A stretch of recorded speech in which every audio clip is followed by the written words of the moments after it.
Disciple এর word use করেছে, শিষ্য, ডিসাইপল। সো ডিসাইপল কে, শিষ্য কে হয়, বা কি করে শিষ্য বনা যায়, অনেক সময় প্রশ্ন আসে। সো ডিসাইপল কে, যে ডিসিপ্লিনে থাকতে পারে সে অ্যাকচুয়াল ডিসাইপল। যে নিজের জীবনে ডিসিপ্লিন মেনটেন করতে পারে, ডিসিপ্লিনকে কি বলবো বাংলা, নিয়ম, নিয়ম পালন করতে পারে। সো ডিসিপ্লিন যে মেনটেন করবে সেই হচ্ছে ডিসাইপল। কেমনি ডিসিপ্লিন? যা, অনুশাসন, অনুশাসন।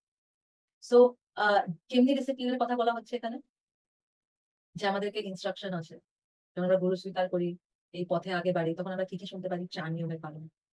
দীক্ষার সময় গুরু কি বলে? 4 নিয়মের পালন করবেন জীবন। নো মিট ইটিং, কোনো মাংসাহার না, নো গ্যাম্বলিং, মানে জুয়া ইত্যাদি না, মিট ইটিং এ নো অনিয়ন গার্লিক এসে গেল, নো ইনটক্সিকেশন, নেশা পান না, smoking included, and tea coffee chocolate included. Fourth point, no illicit sex, মানে ব্যভিচার করা, অন্য পুরুষ ব্যভিচার। সো এই 4 নিয়ম পালন সবসময় করা হচ্ছে।